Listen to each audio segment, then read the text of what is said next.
I've had this under my sink for a while now with no reason to use it, but today I do. Let's use Quick Shine Silver Bath. Now, I don't know about you, but using my Pandora bracelet has made it through plenty of vacations, but for some reason, this time it just tarnished the heck out of my bracelet. I don't know if it was the pool or whatever they had in the water. However, we're about to use this Quick Shine Silver Bath and get it back new again. On the back of this box, you will see that there are instructions. Now, when you read these instructions, read them thoroughly from top to bottom, left to right. They're easy instructions, but they also give you some do's and don'ts in reference to this solution. Now, as you can see, this solution looks very easy.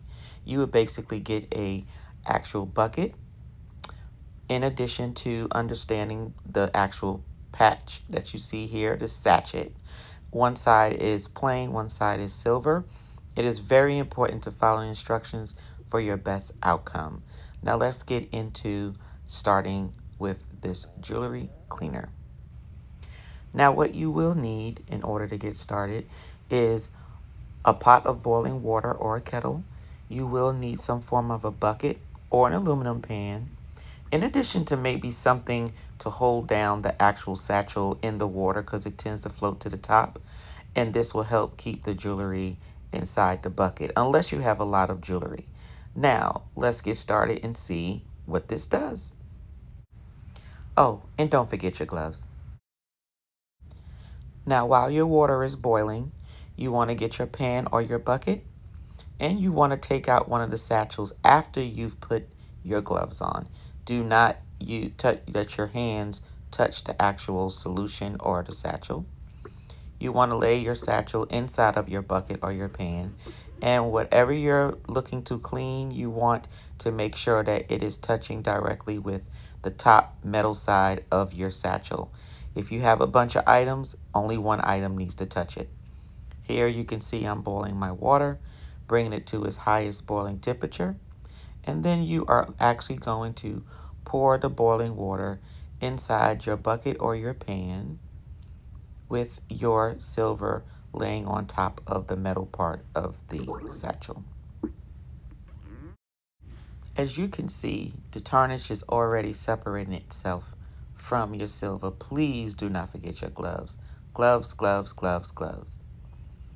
As you can see, its tarnish is coming off of the silver, and the satchel is actually dissolving the solution in there.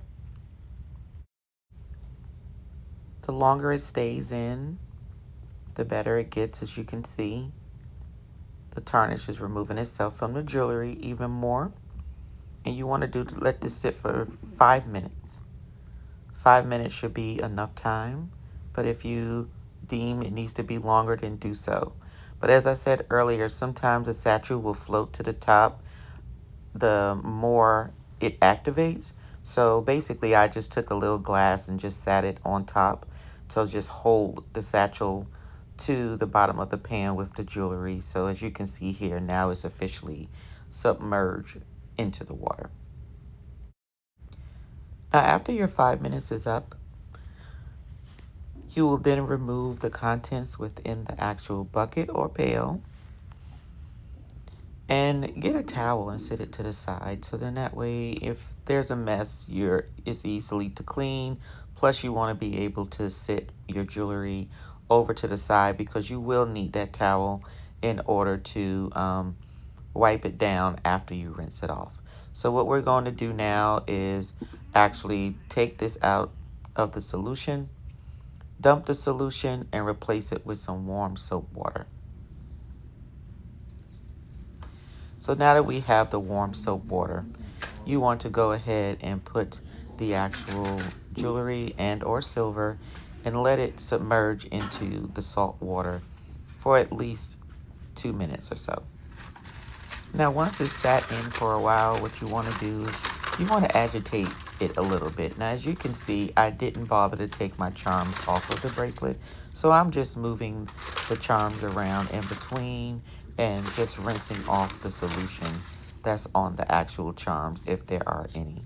You want to move everything around, especially those stoppers that also have little rubber on them. you want to make sure that you get around those. Or you could do just exactly what I should have done, which was just taking all the charms off and then just doing the bracelet and the charm separately. But I was lazy. I didn't do it. But I'll just have to work it out this way. And that just means that when it's time for me to rub off to shine up the silver, it's just going to take me a little more work.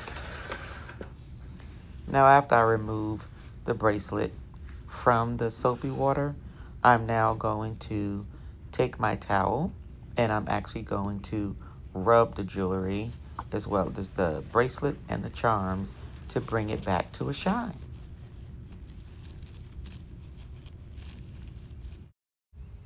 Now after you finish rubbing it clean, here you have it, good as new. Look the same way it looked when I bought it. I hope you liked this video and found it helpful for you to clean your tarnished silver jewelry. I know it did mine. If you liked this video, hit that like button and subscribe for some more how-tos and reviews. Thank you.